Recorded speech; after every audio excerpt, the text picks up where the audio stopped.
انسان اپنے جسم اور اپنے ساتھ لگی ہوئی گندگیوں کو، جن کی وجہ سے عبادت ہی قبول نہیں ہوتی، ان کو دور کرنے کا بطور خاص اہتمام کرے. ان میں سب سے پہلے پیشاب کی چھینٹوں سے بچنا، کیونکہ اگر یہ چھینٹیں جسم پر ہوں تو عبادت بھی قبول نہیں ہوتی.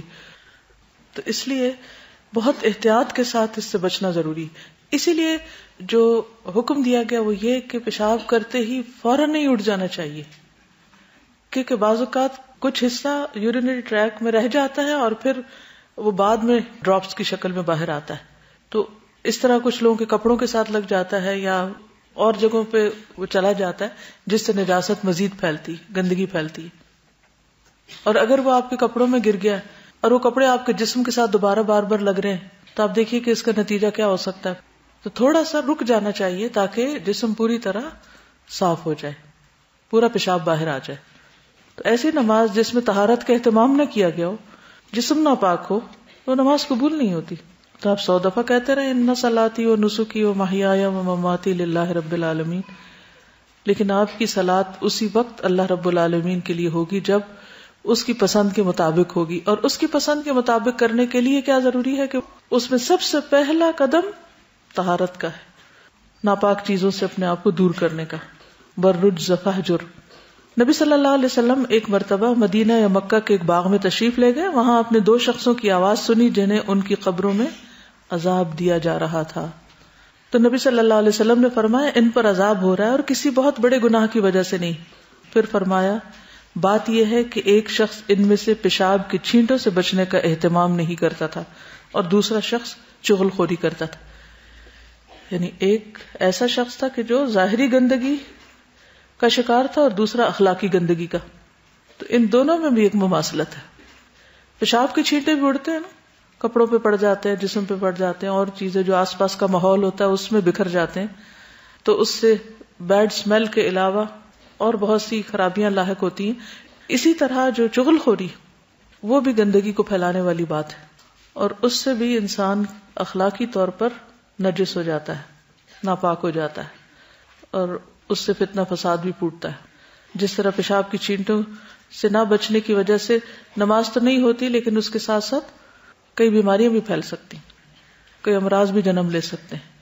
اسی لیے آپ دیکھیں کہ کئی امراض کی تحقیق کہاں سے کی جاتی ہے؟ پیشاب کے ٹیسٹ سے.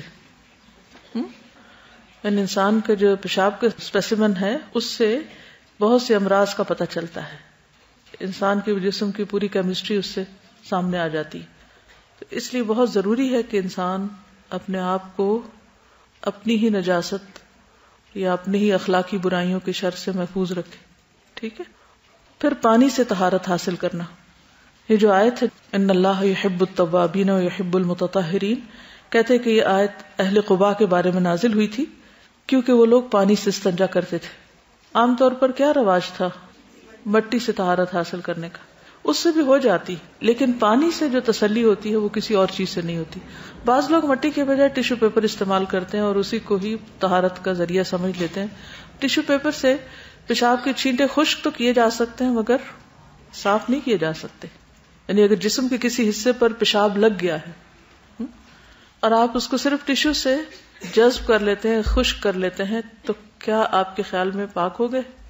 جب تک اس کو دھویا نہ جائے. مٹی کے اندر یہ خصوصیت ضرور ہے کہ وہ وہاں کی لگی ہوئی نجاست کو اگر پوری طرح اتارتی نہیں لیکن اس کی ترکیب کو بدل دیتی ہے. اس لیے پانی سے دھونا لازم ہے، پسندیدہ ہے. پھر ناپاک جگہ کو پانی سے دھونا. ایک دیہاتی نے مسجد میں پیشاب کر دیا، صحابہ کرام اس کی طرف دوڑے تو آپ نے فرمایا اس کے پیشاب کو مت روکو. پھر آپ نے پانی کا ڈول منگوایا اور پیشاب کی جگہ پر بہا دیا. یعنی نہ صرف یہ کہ جسم کو بلکہ جس جگہ پر پیشاب ہو اس کو بھی دھو لینا چاہیے، صاف ستھرا کر دینا چاہیے. عام طور پر بڑوں کے ساتھ ایسی مشکل نہیں ہوتی، لیکن چھوٹے بچے یا بہت بوڑھے لوگ جو اپنا پیشاب کنٹرول نہیں کر سکتے، ان دونوں کے سلسلے میں پھر انسان کو مزید محتاط رہنے کی ضرورت ہے کہ ان کا بستر ہو یا پھر واش روم تک کا راستہ یا کوئی بھی اور جگہ جہاں ان کا پیشاب لگ سکتا ہو، اس سب کے بارے میں بھی احتیاط برتنی چاہیے. صرف اس میں ایکسیپشنل کیس چھوٹا بچہ ہے، لڑکا جو ابھی روٹی نہیں کھا رہا ہو یا کوئی سالڈز پر نہ ہو، تو اس کے پیشاب کی چھینٹیں اگر پھیل جائیں تو ان پر اگر پانی کا چھینٹا مار دیا جائے تو وہ کافی ہو جاتا ہے. لیکن لڑکی کا پیشاب یا کھانا کھانے والے بچے کا پیشاب جو ہے وہ نجس ہے اور اس کو دھونا چاہیے. اور دھونے کے لیے پانی کافی ہے، صابن ضروری نہیں. پانی پاک کرنے والا ہے، پاک کر دیتا ہے. صابن اس پہ مزید اس کو اچھا کر دیتا ہے. دودھ پیتے بچوں کے پیشاب کا حکم جو ہے حدیث میں آتا ہے کہ رسول اللہ صلی اللہ علیہ وسلم نے ایک بچے کو اپنی گود میں بٹھایا تو اس نے آپ پہ پیشاب کر دیا. آپ نے پانی منگا کر اس پہ چھڑک دیا، اسے دھویا نہیں، اور کہا جاتا ہے کہ یہ بچہ وہ تھا جو ابھی کھانا نہیں کھاتا. اسی طرح وہ لوگ جو ویسے صحت مند ہوں اور باقی ہر طرح کے چھینٹوں سے بچتے ہوں، ان کے لیے یہ احتیاط لازم ہے کہ جس فرش پر وہ نہاتے ہیں اس فرش پر پیشاب نہ کریں، کیونکہ بازو کا تو پھیل کر ادھر ادھر رہ سکتا ہے. نہاتے ہوئے جب صاف پانی کا چھینٹا اس پیشاب کے ساتھ ٹکرائے گا تو پلٹ کے واپس آپ پر بھی آ سکتا ہے. تو نہانے کی جگہ کو اور پیشاب کی جگہ کو الگ الگ ہونا چاہیے.